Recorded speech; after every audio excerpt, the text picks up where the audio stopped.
Hi, my name is Bridget Striker. I'm the local history coordinator with the Boone County Public Library. Welcome to the Gaines Tavern.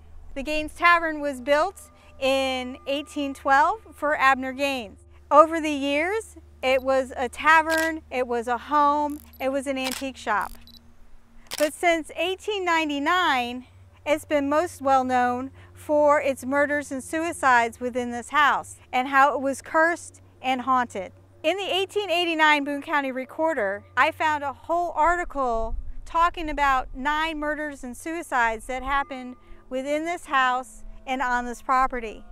That is almost a murder or suicide every 5 or 6 years. Right now, the tavern is not open to the public and you're not able to get onto the property to see the house, so this is our opportunity to share some of these stories with you. One of the most fascinating stories was the story of Robert Harrison and William Northcutt. Back in the 1840s, this was a destination for balls and dances and concerts and just community events. And upstairs on the second floor, there was a ballroom. In 1842, there was a ball, and both Robert Harrison and William Northcutt were here, and they were vying for the attention of a young woman. And Northcutt decided that he was going to try to embarrass Harrison to try to impress the young lady. You see, Harrison was balding. He was a young man, but he was already balding, and he would wear a wig all the time. And Northcutt knew he wore a wig and knew that he was embarrassed about his hair.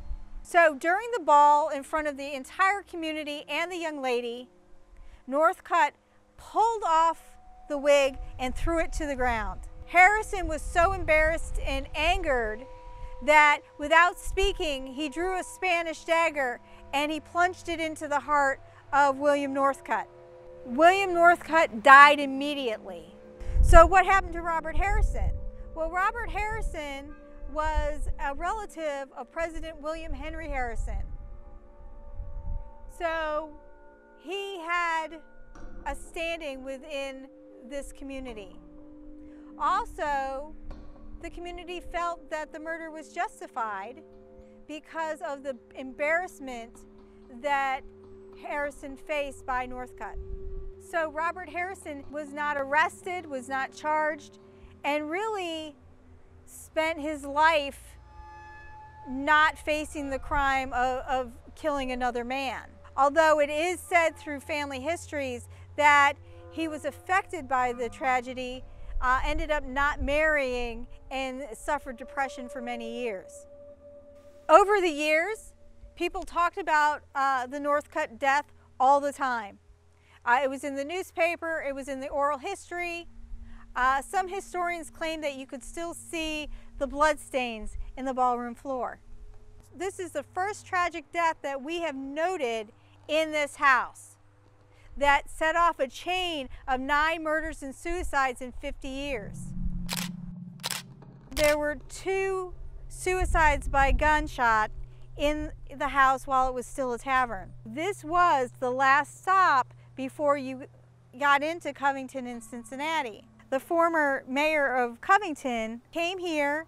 He played cards with the rest of the members who stayed here overnight. After the card game, he went upstairs and people heard a gunshot and they ran upstairs, and he was kneeling in front of his bed and he had the gun on the bed, and he managed to pull the trigger with his cane. So you can imagine the reputation that sometimes houses and taverns like this had when all of a sudden you had deaths surrounding the house. Lizzie Rice was a guest here at the house. It was a private residence that was owned by her sister and brother-in-law.